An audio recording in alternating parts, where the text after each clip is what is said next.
Hello बच्चों, मैं आपका रवि सर बोल रहा हूँ। बच्चों, आप लोगों ने दीपावली की छुट्टियाँ बड़ी अच्छी तरह से मनाई होंगी। आज हम दीपावली के बाद अपना पढ़ाई शुरू कर रहे हैं। बच्चों, आज हम 1.4 की पढ़ाई शुरू करने जा रहे हैं। सर्वप्रथम एक नोट के विषय में पढ़ेंगे।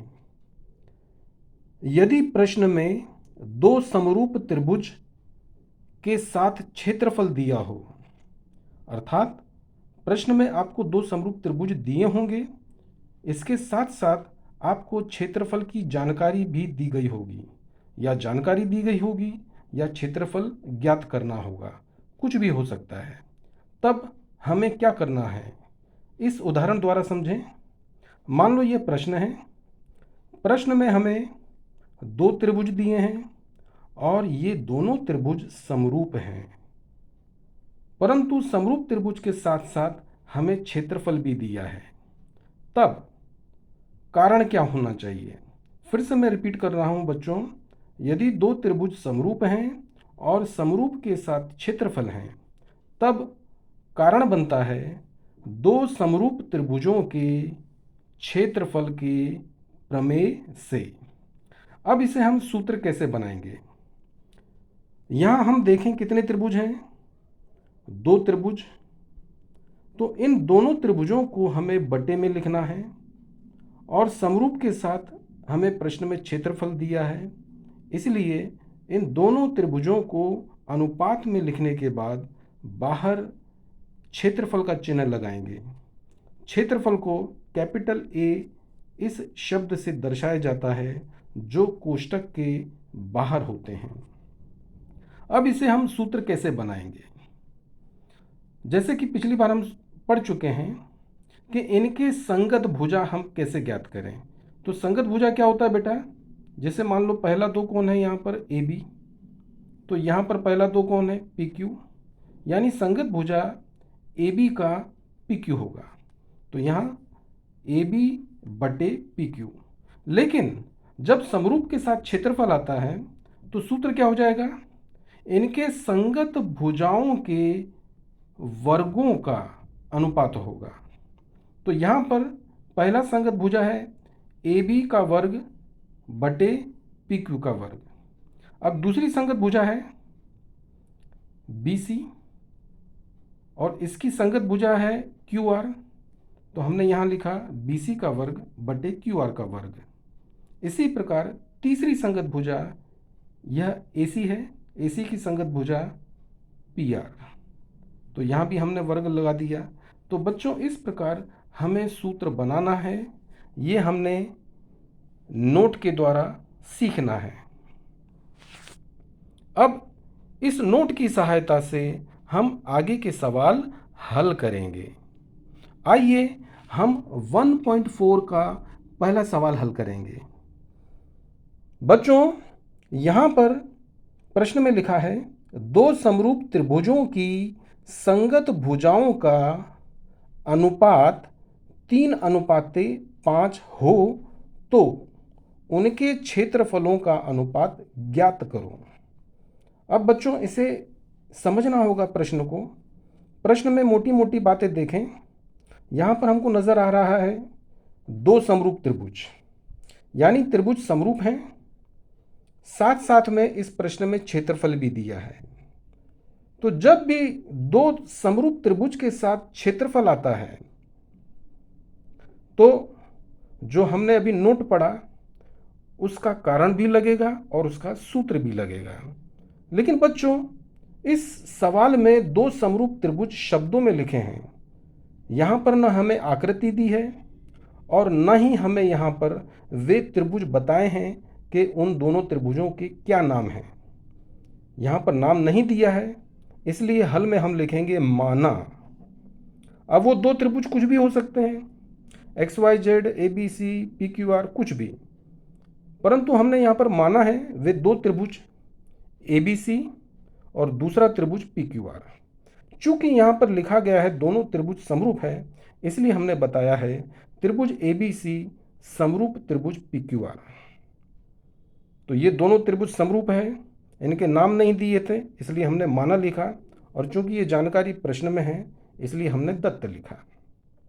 जब समरूप त्रिभुज के साथ क्षेत्रफल आता है तो कारण है दो समरूप त्रिभुजों के क्षेत्रफल के प्रमेय से। अब बच्चों हम इसे सूत्र में रूपांतरित करेंगे। जब दो त्रिभुज समरूप हैं और साथ में क्षेत्रफल है तो इन दोनों को अनुपात में लिखेंगे।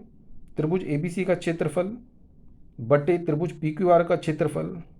समरूप के साथ क्षेत्रफल है इसलिए इनके कोष्टक के बाहर हम क्षेत्रफल का चिन्ह भी लिखेंगे। अब इनकी तीन संगत जोड़ियां बनाएंगे। जब समरूप के साथ क्षेत्रफल है तो इनकी संगत जोड़ियों के साथ वर्ग भी होता है। तो पहली जोड़ी है ए बी, यहाँ पर पी क्यू, तो ए बी बटे पी क्यू। लेकिन यहाँ पर जब समरूप के साथ क्षेत्रफल है तो इनके संगत भुजाओं के वर्गों का अनुपात लिखना होता है। तो यहाँ पर हमने ए बी का वर्ग बटे पी क्यू का वर्ग बराबर। अब दूसरी संगत भुजा कौन है? आखिरी दो भुजा बी सी। यहाँ पर आखिरी दो कौन है? क्यू आर, अर्थात बी सी का वर्ग बटे क्यू आर का वर्ग बराबर। तीसरी संगत भुजा जो होती है पहली और आखिरी, अर्थात ए और सी। और दूसरी तरफ दूसरे त्रिभुज में जो तीसरी संगत भुजा है पहला और आखिरी पी आर, अर्थात ए सी का वर्ग बटे पी आर का वर्ग। तो ये हमने सूत्र लिखा है। तो यहाँ पर हमें इन भुजाओं का मान नहीं दिया है, हम प्रश्न में देखेंगे कहीं नहीं दिया है, केवल एक जोड़ी का मान दिया है। तो वो जोड़ी ये भी हो सकती है, ये भी हो सकती है, ये भी हो सकती है। तो हमें कोई एक जोड़ी लेनी है, इसलिए मैंने यहाँ लिखा अथवा त्रिभुज एबीसी का क्षेत्रफल बटे त्रिभुज पीक्यूआर का क्षेत्रफल, जैसे ही लिखा है बराबर। और ये तीनों अनुपात समान हैं तो इन तीनों में से मैंने कोई भी एक अनुपात ले लिया। चाहे तो आप ये ले लो या ये भी ले सकते हो या ये भी ले सकते हो। मैंने पहला अनुपात लिया ए बी का वर्ग बटे पी क्यू का वर्ग। मैंने ये क्यों लिया? क्योंकि यहाँ पर कोई भी हमें जानकारी नहीं दी है कि ये 3:5 ए बी का मान है कि बी सी का मान है या ए सी का मान या किसका भी मान।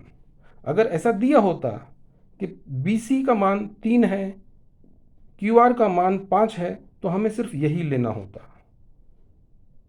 अब यहाँ पर ऐसा कुछ नहीं दिया है, इसलिए हमारी आज़ादी है, हम कुछ भी ले सकते हैं।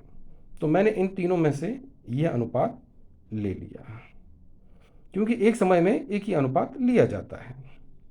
अब हमें देखना है ए बी और पी क्यू का मान दिया है कि नहीं दिया है। ये देखिए इनकी संगत भुजाओं का अनुपात 3:5 में है। ये अनुपात में दिया है और अनुपात को हम डायरेक्ट नहीं लिख सकते हैं, उसको हमें समान गुना बनाना पड़ता है। अर्थात ए बी और पी क्यू को समान अनुपात बनाने वाली संख्या x है। तो ए बी का मान जो पहली संख्या आ रही है 3 है, उसको हम 3x मानेंगे। और दूसरी संख्या है पी क्यू जो 5 है, उसको हम 5x मानेंगे। इसे हमने नाम दिया समीकरण 2। अब समीकरण 2 का मान समीकरण 1 में रखेंगे। बच्चों यहाँ पर हमें त्रिभुज एबीसी का क्षेत्रफल बटे त्रिभुज पीक्यूआर का क्षेत्रफल का मान नहीं दिया है, तो हमने इसे ऐसे के ऐसे ही लिखा है। ए बी का मान दिया है 3x, लेकिन वर्ग था इसलिए हमने वर्ग किया, बटे पी क्यू का मान देख रहे हैं आप 5x है, वर्ग है तो वर्ग किया। इसे पुनः हमने वैसे के वैसे ही लिखा, बराबर 3 का वर्ग होता है 9, x का वर्ग होता है x², बटे 5 का वर्ग होता है 25, x का वर्ग होता है x²। इसे हमने वैसे के वैसे ही लिख लिया। x² ऊपर भी है, x² नीचे भी है, ये दोनों कट गए तो बचा क्या? 9/25। अब बच्चों प्रश्न यह शाब्दिक था, इसलिए उत्तर भी हमारा शाब्दिक होना चाहिए। इसलिए हमने लिखा ये दिए गए त्रिभुजों के क्षेत्रफलों का अनुपात 9:25 है। तो बच्चों ये सवाल हमने आपको बताया है इस पर आधारित आप लोग सवाल हल करेंगे और अपने 10वीं के ग्रुप में भेजेंगे। थैंक यू, धन्यवाद, अपना ख्याल रखिए।